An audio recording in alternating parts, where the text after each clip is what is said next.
Hi friends, bashaskitchen la இன்னைக்கு நாம Monday ஸ்பெஷல்ல பட்டாணி குஸ்கா புலாவ் எப்படி செய்யுதுன்னு பார்க்க போகிறோம். இந்த பட்டாணி குஸ்கா புலாவ் வந்து நம்ம இன்றைக்கி டேக்ஷாவில் செய்ய போகிறோம். ஸோ 1/2 கிலோ அளவுக்கு பாஸ்மதி அரிசியில் கரெக்டான தண்ணி யூஸ் பண்ணி நம்ம எப்படி ஒரு சூப்பரான பட்டாணி குஸ்கா புலாவ் செய்கிறது அப்படின்றத பற்றி தான் இந்த வீடியோவில் கூட ஷேர் பண்ணியிருக்கேன். பாருங்கள் சாப்பாடு எவ்வளோ பொழுன்னு சூப்பராக இருக்குன்னு. இந்த மாதிரி நீங்களும் வீட்டில் ப்ரிப்பேர் பண்ணோம் அப்படின்னா இந்த வீடியோவை ஸ்கிப் பண்ணாமல் ஃபுல்லாக பாருங்கள். வாங்க இப்போ வீடியோக்குள்ளே போகலாம்.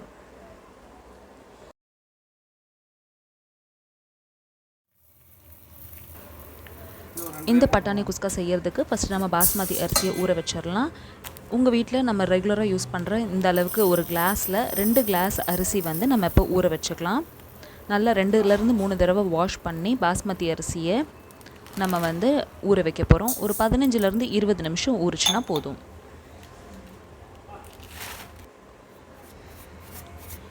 இப்போ இந்த குஸ்காவுக்கு தேவையான வெங்காயம் எல்லாம் நம்ம இந்த மாதிரி நறுக்கி எடுத்து வச்சுக்கலாம்.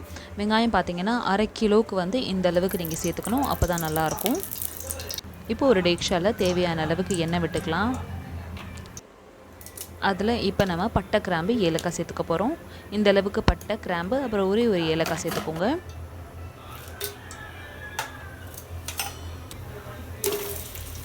அடுத்ததான் இதில் நறுக்கி எடுத்து வச்சுருக்கிற வெங்காயம் சேர்த்துடலாம். 2லேருந்து 3 பச்சை மிளகாய் சேர்த்துட்டு எல்லாத்தையும் நல்லா வதக்கி விட்டுக்கோங்க. வெங்காயம் நல்லா கோல்டன் ப்ரௌன் ஆகணும், அப்போ வரைக்கும் நல்லா வதங்கணும்.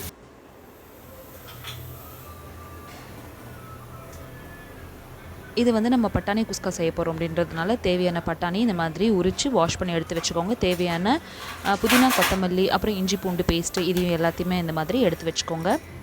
என்றைக்கு சாப்பாடு செய்கிறீங்களோ அன்றைக்கி ஃப்ரெஷ்ஷாக அரைச்சி இஞ்சி பூண்டு பேஸ்ட் சேர்த்துக்கோங்க. அப்போ தான் சாப்பாடு நல்ல ஃப்ளேவராக இருக்கும். இப்போ தக்காளி சேர்த்துட்டு எல்லாத்தையும் நல்லா வதக்கி விட்டுக்கலாம்.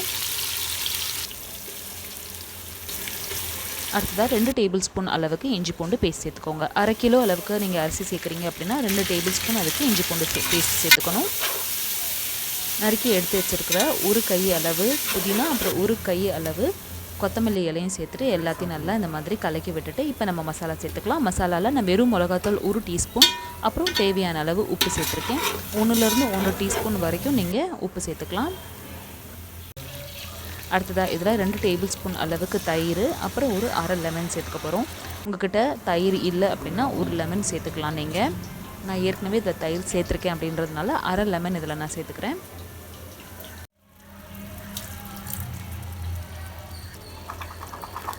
அடுத்ததான் எடுத்து வச்சுருக்கிற பட்டாணியை சேர்த்துக்கலாம். பட்டாணி வந்து நம்ம கடைசியாக தான் சேர்த்துக்கணும், இல்லாட்டினா ரொம்ப வெந்து குழஞ்சிரும். அதனால் கடைசியாக சேர்த்துட்டு மிக்ஸ் பண்ணிக்கோங்க. அடுத்ததாக இப்போ நம்ம தேவையான தண்ணி ஊற்றிக்கலாம். எந்த கிளாஸில் நம்ம அரிசி அளந்து எடுத்துருக்கோமோ அதே கிளாஸில் நம்ம வந்து இப்போ தண்ணி எடுத்துக்க போகிறோம். ஒரு கிளாஸ் அரிசிக்கு இங்கே நான் 2 கிளாஸ் அளவுக்கு தண்ணி எடுத்திருக்கேன்.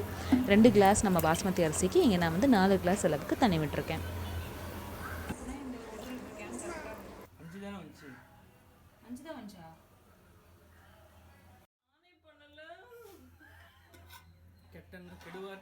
இப்போ தண்ணி சேர்த்துட்டு எல்லாத்தையும் நல்லா கலந்து விட்டுக்கோங்க. இந்த ஸ்டேஜில் ஒரு கல் உப்பு எக்ஸ்ட்ரா இருக்கான்னு செக் பண்ணிக்கோங்க.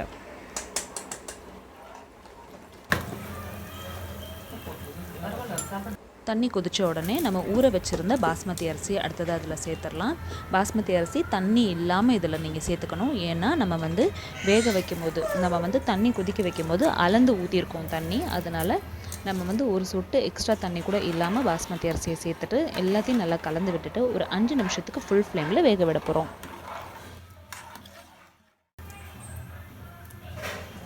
இப்போ மூடி வச்சு ஃப்ளேம் ஹையில் வச்சு 5 நிமிஷம் வேக விட்டாச்சு. 5 நிமிஷத்துக்கு அப்புறம் பார்த்திங்கன்னா இந்த மாதிரி இருக்கும். தண்ணி ஃபுல்லாக ட்ரை அவுட் ஆகிருக்காது. அதே மாதிரி சாப்பாடும் ஒரு 50% அளவுக்கு வெந்திருக்கும். இப்போ இதில் எல்லாத்தையும் நல்லா இந்த மாதிரி கலந்து விட்டுட்டு இன்னும் ஒரு 5 நிமிஷத்துக்கு ஹை ஃப்ளேமில் வேக வச்சுருங்க. ஹை ஃப்ளேமில் ஒரு 5 நிமிஷத்துக்கு அப்புறமா ஃப்ளேம் லோ பண்ணிவிட்டு ஒரு 10 நிமிஷம் லோ ஃப்ளேமில் நீங்கள் வந்து டேக்ஷாவை அப்படியே வச்சுருங்க. லோ ஃப்ளேமில் 10 நிமிஷத்துக்கு அப்புறமா ஃப்ளேமை ஆஃப் பண்ணிவிட்டு ஒரு 10 நிமிஷத்துக்கு அப்புறமா இப்போ பாருங்கள் நம்ம ஓப்பன் பண்ணுறோம். இந்த ஸ்டேஜில் தான் நம்மளோட குஸ்கா சூப்பராக தயாராகிடுச்சு. பாருங்கள், பட்டாணி குஸ்கா இதே மாதிரி நீங்களும் செஞ்சு பார்த்துட்டு உங்களுக்கு எப்படி வந்துச்சுன்னு சொல்லுங்கள். இந்த வீடியோ உங்களுக்கு பிடிச்சிருந்துச்சு இந்த வீடியோ லைக் கொடுங்க. சேனல் ஃபஸ்ட் டைம் பார்க்குறீங்கன்னா கண்டிப்பாக சப்ஸ்கிரைப் பண்ணுங்கள். பட்டாணி குஸ்காக்கு என்னென்ன சைட் டிஷ்லாம் சாப்பிட்லாம் அப்படின்றதுக்கு வெரைட்டி உங்களுக்கு வேணும்னா கீழே டிஸ்கிரிப்ஷன் பாக்ஸில் லிங்க் பாருங்கள். பாருங்கள். இன்னொரு இன்ட்ரெஸ்டிங்கான வீடியோவில் அடுத்தவங்களை வந்து சந்திக்கிறேன். தேங்க்யூ ஸோ மச் ஃபார் வாட்சிங். பாய்.